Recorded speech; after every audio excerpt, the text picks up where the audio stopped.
Daniel Harper arrived on the alien world of Kalaris with only one plan: stay invisible. No friends. No attachments. No memories strong enough to hurt. The planet was calm, dusty, and far from Earth. Humans lived here under contracts, working beside alien species in a fragile peace.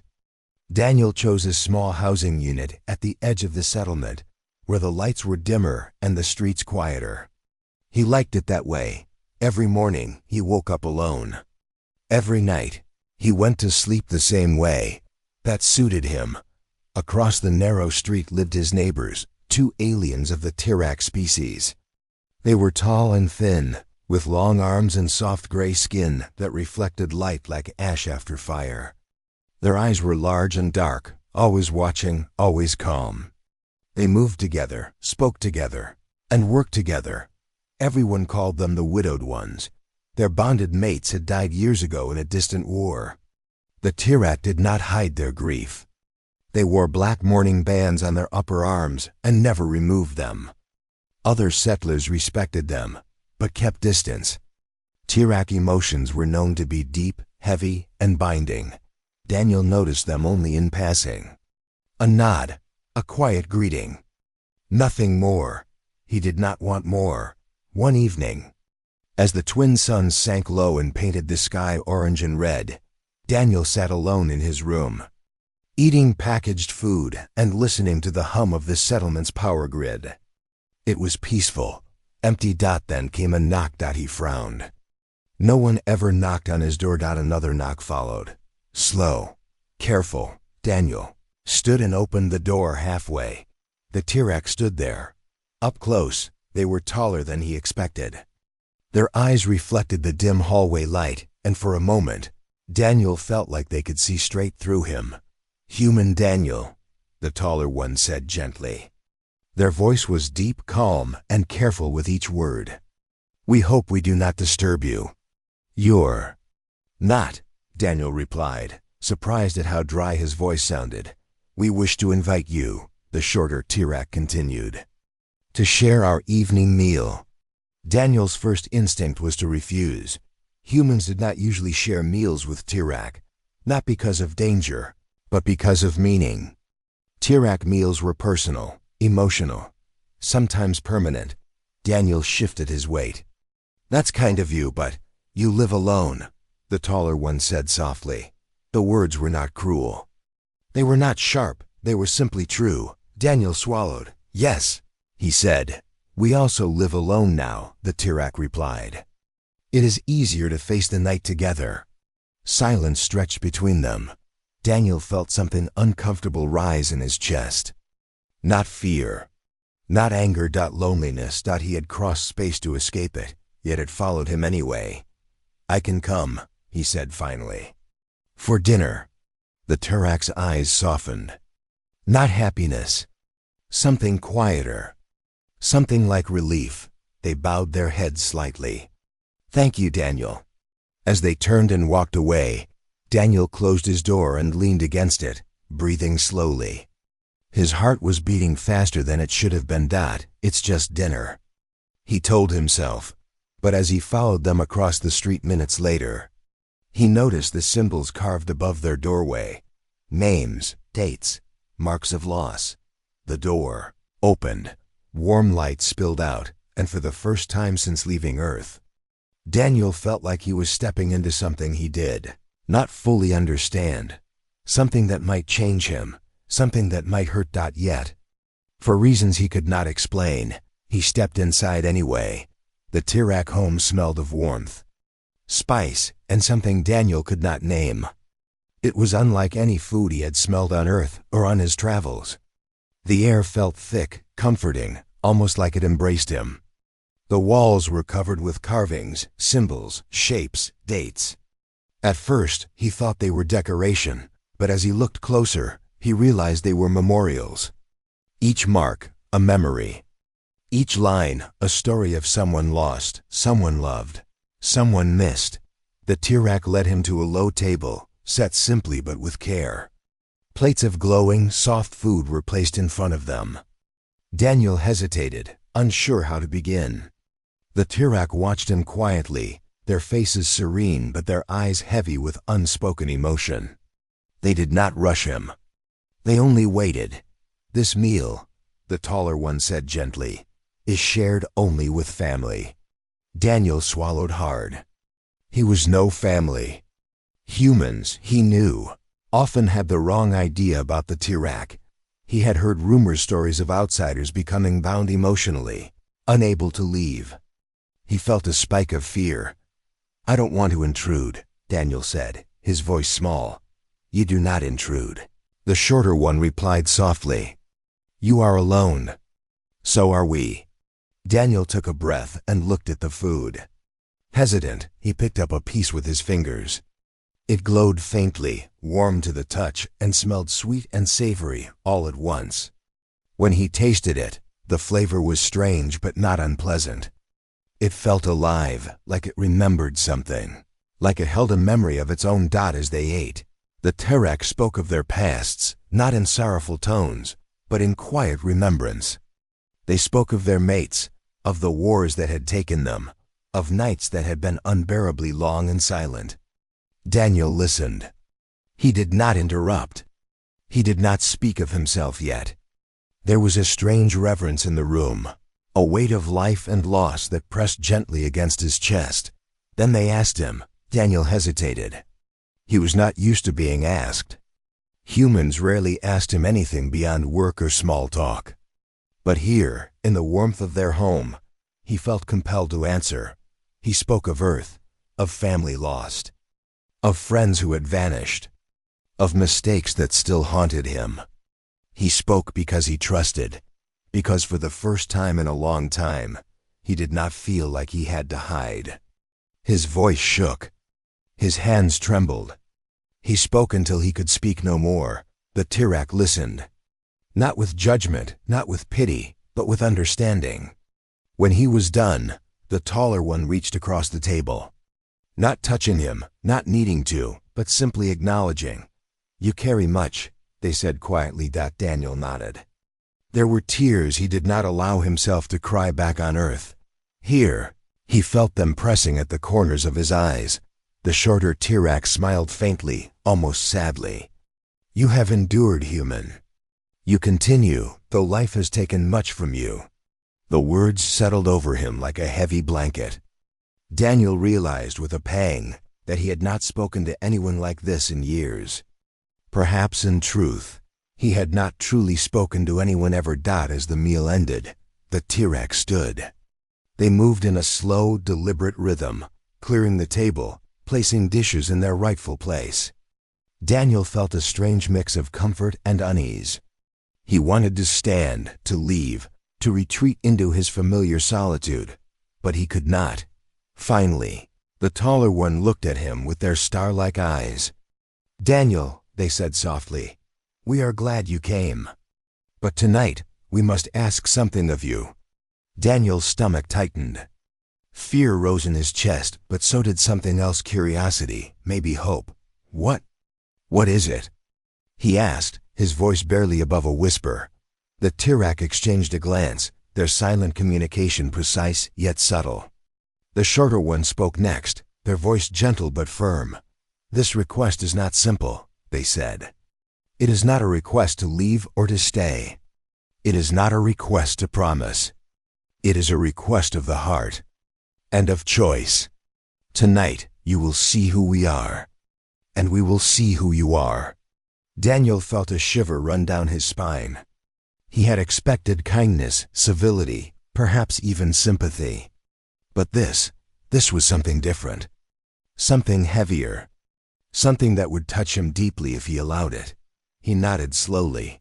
I will listen," he said, though inside, his heart raced. And in that moment, Daniel realized that this dinner was not just a meal. It was an opening. A crossing. A line that, once stepped over, might never allow him to return to the quiet, lonely life he thought he wanted. The Tirak smiled faintly. And Daniel took his first deliberate breath of their world, knowing somehow that tonight, his life would change. Daniel sat quietly as the Tirak led him deeper into their home. The room beyond the dining area was dimly lit, but it radiated warmth, a soft glow that seemed to settle into the bones. He noticed more carvings on the walls here, tall, elegant lines and spirals. Each was like a memory frozen in shape. Daniel felt a strange mix of awe and unease.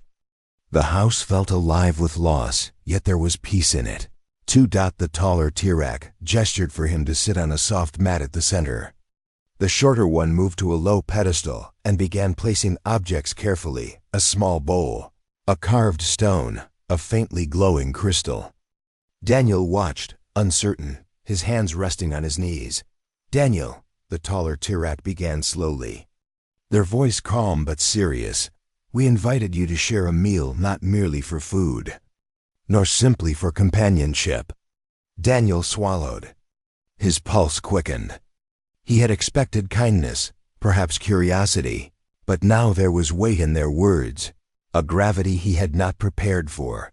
"When a Tirak loses a bonded mate," the shorter one said, "we survive. But survival is hollow alone. We must seek kinship. We must invite one who understands loss, one who can share life without replacing what is gone." Daniel's heart thumped. He had anticipated loneliness, caution, even subtle pressure. But not this. Not an invitation so intimate, so personal. "You mean you want me to live with you?" he asked cautiously. The Tirak shook their heads slowly. "Not to replace," the taller one corrected, "never to replace. To join, to share, to witness, to grieve together, to endure together, to be chosen as kin." Daniel's mind spun. Humans avoided such bonds for fear of losing themselves. Here, these aliens were offering exactly that: emotional closeness, connection, and perhaps the risk of attachment that could pierce through any shield he had built around his heart.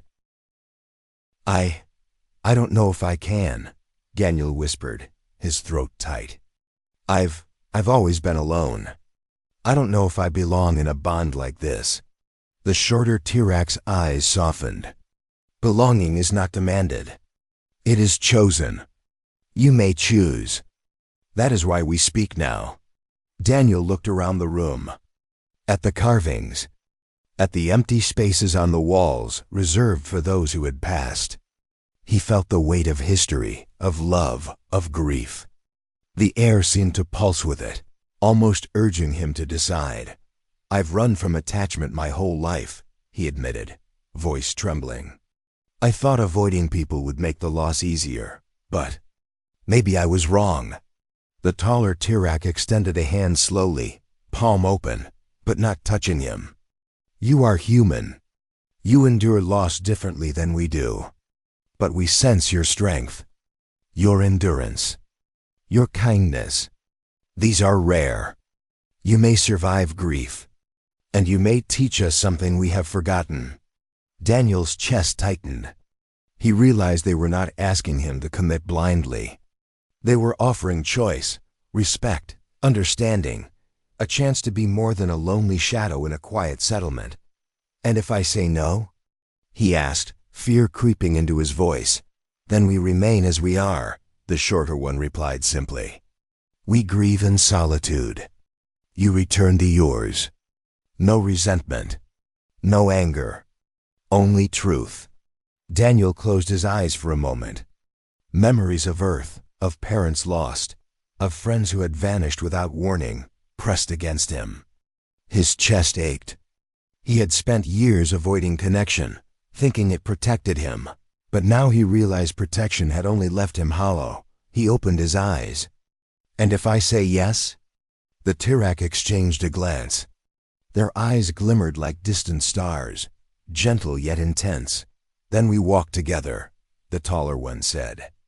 "Not replacing the lost, not forcing the living, but standing side by side. Through grief, through fear, through life." Daniel felt tears prick at his eyes. Fear, yes. And yet, beneath it, something else, a strange, unfamiliar warmth. Perhaps it was hope.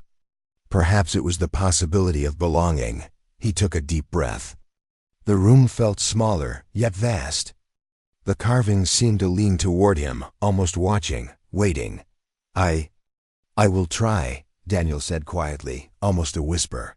The Tirac's expression softened, a quiet joy in their eyes. Then tonight, the taller one said, you are not a guest. You are family, and we will see what it means to choose together. Daniel nodded, the weight of the moment pressing into him, filling the hollow spaces he had carried for so long. And in that soft-lit room, surrounded by memories of the past and promises of the future, Daniel understood something he had never allowed himself to feel, that even the most guarded heart could find its place, even in the midst of grief. There could be warmth, even in the shadow of loss. There could be hope. After that night, Daniel thought he understood the Tirac. He thought he could handle the closeness, the invitation, the strange bond forming between them. But the settlement outside their home had its own rules, whispers, and judgments. Words spread faster than fire in dry grass. Humans warned him. They'll claim you, they said, voices tight with concern. Other aliens whispered, cautious but curious. The Tirac bind hearts, they said. You'll regret it. Daniel tried to ignore them. He had chosen to walk this path. He had agreed, in some small, trembling way, to see what it meant to stand beside the Tirac.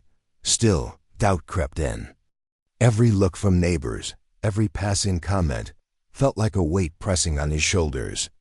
He wanted to retreat. He wanted the comfort of walls and emptiness he had once known. Even the officials became involved. One afternoon, a stern human officer stopped him in the settlement square. Daniel Harper, she said, your companionship with the Tirac may complicate your contract. Be careful. Emotional bonds are not recognized legally. If anything happens, you will be responsible. Daniel nodded politely, but inside, the world felt smaller and heavier. Every choice now seemed scrutinized, measured, and dangerous. His chest ached with anxiety he could not shake. Then, one night, a storm hit Kelaris like a living creature. Twin lightning streaked across the orange sky, and thunder shook the ground. Wind tore at the settlement, bending structures, ripping panels from homes, and power flickered and died. Daniel, awake in his unit, felt panic rise like a tide. He ran. He could not stay inside while danger roared outside. He remembered the Tirac's home across the street. Their walls, their carvings, their lives so fragile yet strong. Without thinking, he sprinted through the storm. Rain laced with alien minerals stung his face. Dust and debris swirled. The wind pushed him back, but he pressed on, heart hammering. When he arrived, he found the Tirac's door partially blocked by fallen beams. The shorter one lay pinned beneath debris, breathing shallowly, eyes wide in fear. The taller one struggled, but their strength alone could not lift the heavy wood. Daniel did not hesitate. He dug, lifted, pushed. His hands bled. Muscles screamed. But he kept moving. Finally, the debris shifted enough, and the shorter Tirac scrambled free, trembling, shaken. Daniel fell to his knees, exhausted, drenched, heart racing. He met their eyes. They were wide, reflecting relief and awe. You chose us, the taller one whispered, voice trembling slightly. Daniel shook, the adrenaline fading. I couldn't lose you too, he said, voice breaking. For the first time since arriving on Kelaris, he allowed himself to feel completely. Fear, panic, exhaustion, but also something he had not named belonging. He had stepped into their world, and it had asked something terrifying of him. And he had answered. The Tirac gently guided him inside, drying him, offering warmth and soft words he barely understood. They did not scold him for risking himself. They only acknowledged. And in that acknowledgement, Daniel felt something like acceptance, like trust, like the unspoken promise that he mattered. The storm passed. leaving the world quiet except for dripping water and the distant hum of emergency generators. Daniel stayed with them that night, sleeping on the floor of their home, hearing their soft breathing and feeling the slow, steady rhythm of lives that had endured unimaginable loss. He realized then that bonds were not easy. They were heavy. They carried responsibility, danger, and the scrutiny of a world that did not understand. Yet, in that weight, there was also life, warmth, and courage. Daniel had thought he wanted to be alone. But now he understood that standing beside someone, in storm and calm alike, was not weakness. It was survival. And it was human. For the first time, he felt the stirrings of something more powerful than fear. Something that could reshape the hollow spaces inside him. Something he had been running toward. Even if he did not know it. After the storm, life slowed. But the bond between Daniel and the Tirak deepened in ways he had never expected. Days passed in quiet companionship. They ate together, worked together, and sometimes simply sat in silence, listening to the faint hum of the settlement. Daniel had never known such peace before, yet it came with a weight he could not ignore, a choice that loomed larger with every passing day. One evening, as the twin suns dipped below the horizon, painting the sky in shades of orange and violet, the taller Tirak spoke softly. "Daniel," they said, their voice almost hesitant, "you are not obligated to stay with us. You may leave. You may return to solitude if that is your choice." Daniel looked at them. The words were simple, yet they carried more power than any command he had ever received. They were giving him freedom. Freedom to decide. Freedom he had never allowed himself to feel. He swallowed, chest tight. I've been running my whole life," he admitted, voice low. "From loss. From pain. From attachment. I thought being alone would protect me, but it hasn't. It only made me smaller." The shorter Tirak stepped closer, their gray skin glowing softly in the fading light. "You are human," they said gently. "You endure differently. You feel differently. Yet you have chosen to stay through fear, through uncertainty, through your own doubts. That is not weakness. That is strength."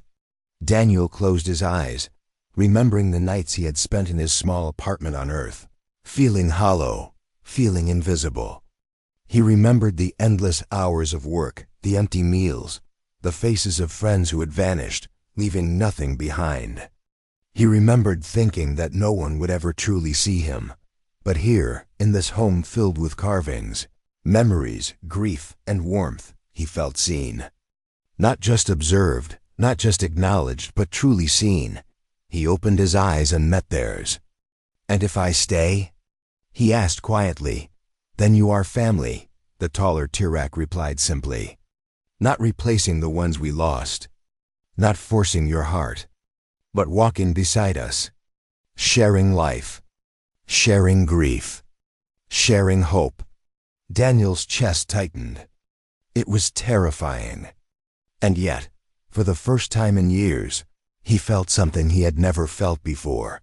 A choice he wanted to make, fully and without fear. I will stay," he said, his voice trembling but firm. "Not because I have to, but because I choose to." The Tirak's eyes glimmered, reflecting the fading light. Tears ran silently down their cheeks, though Daniel did not reach to wipe them. Their gratitude, their joy, was enough to fill the hollow spaces inside him with warmth he had long forgotten existed. That night, they sat together in silence. No words were needed. The carvings on the walls seemed to lean closer, acknowledging his choice.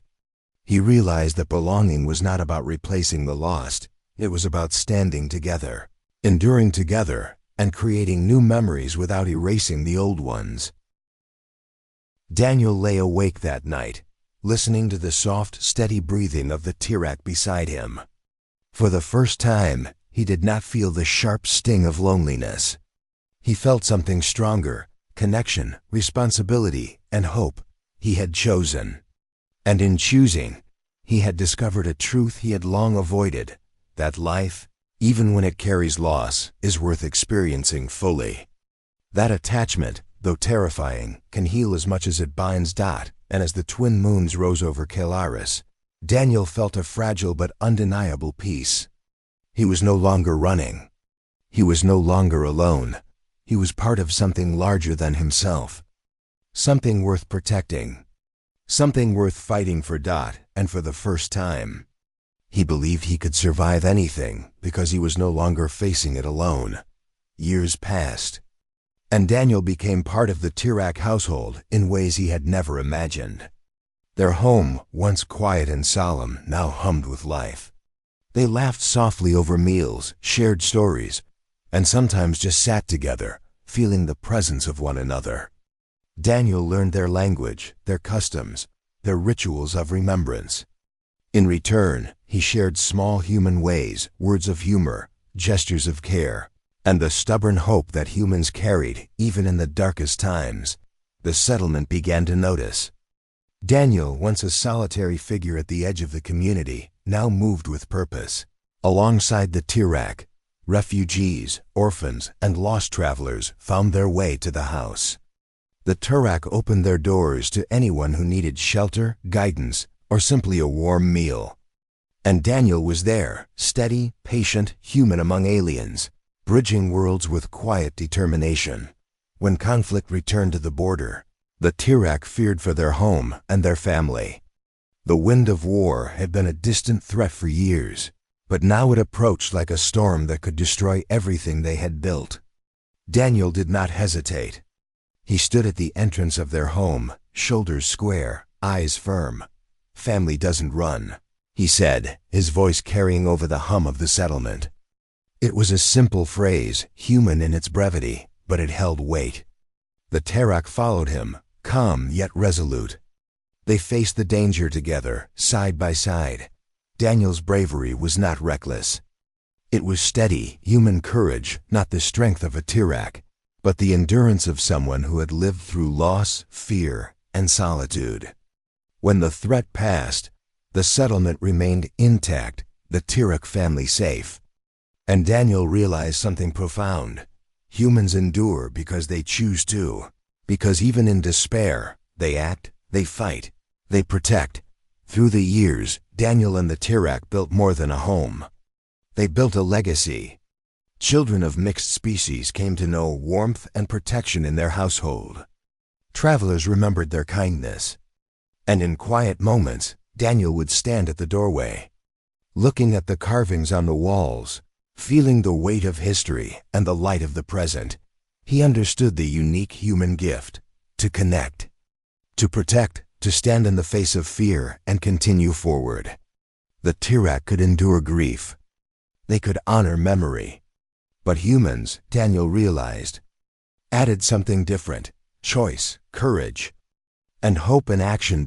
He watched as the younger Tirak children learned to speak human words, stumbled over pronunciation, and laughed when they failed. He felt joy he had never allowed himself to feel on Earth. The home was alive, not with ghosts of loss, but with life created from shared endurance, compassion, and understanding. Daniel grew older, but he never grew distant.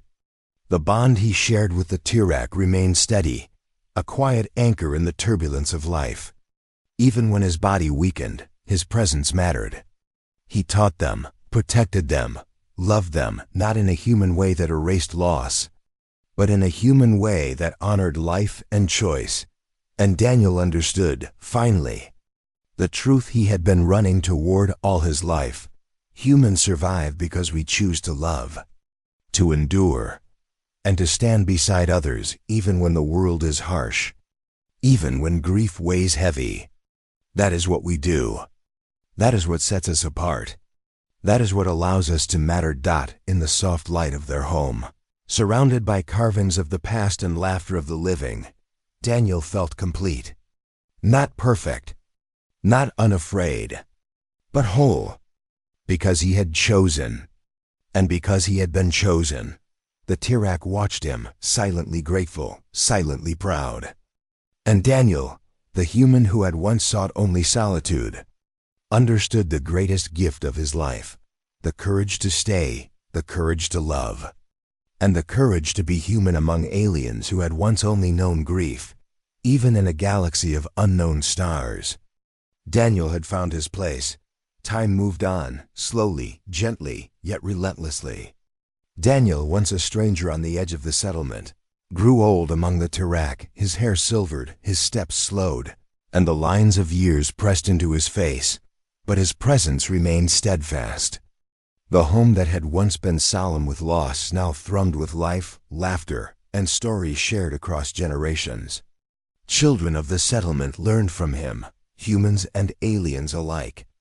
And those who were lost or broken always found a place. Within those walls, the Tirak had carved his name on the walls among theirs, beside the names of the departed, not as a replacement, but as one who had chosen to stand beside them. His name glowed softly under the ambient light, a testament to life, to courage, and to the quiet power of choice. Daniel had become part of their legacy, part of their living memory. Then, one quiet night, Daniel passed away, peacefully, as the twin moons of Kelaris rose high. He did not struggle, nor did he cry out. He had lived fully, loved fully, and endured fully. The Tirak, sitting silently around his resting place, felt the deep ache of loss, but it was tempered with something else, gratitude. For he had not merely been their guest, their companion, or their human neighbor. He had been their family. They carved a small symbol beside his name, one that had never been used before. It represented choice. It represented courage. It represented the human gift of standing in the face of fear and deciding, again and again, to care. The younger Tirak children, now grown, learned the story of Daniel Harper. They learned that humans, though fragile, carried strength in ways that even immortal beings could not fully grasp. When the widowed invited a human to dinner, they would say, voice low and reverent, "We did not know what we were asking. We did not know that he would teach us what it meant to endure, to love, to live beyond fear." The story spread through the settlement, whispered among humans and aliens alike. Travelers carried it to other worlds. Children learned it in schools. Daniel's life, once quiet and unremarkable, became a beacon, a testament to the quiet heroism of choosing to stay, to endure, and to care when the world seemed full of grief and loss. The Tirak home continued to flourish. Meals were shared, laughter echoed through the halls, and memories of the past intertwined with the present. The carvings of Daniel's life remained on the walls, glowing softly as a reminder. Humans do not replace the dead, but they stand beside the living. Humans do not erase loss, but they choose to carry hope forward. And even though Daniel was gone, his influence persisted. The settlement remembered. The people remembered. The Tirak remembered. His choice to stay, his courage to love, and his unwavering humanity had left an imprint on a world far from Earth, proving that even among stars and strangers, humans could shine brightly in the quiet moments. The Tirak would look at the soft light of his symbol and whisper, "He chose us." And because he did, we are never alone. Daniel Harper, the human who had sought nothing but solitude, had left a legacy far greater than he ever imagined. He had taught them all that life is not about avoiding grief, but about choosing connection, hope, and love even when it is hardest to do. And across Kelaris, under the twin moons and endless stars, the memory of a human who dared to stay lived on, inspiring generations to come.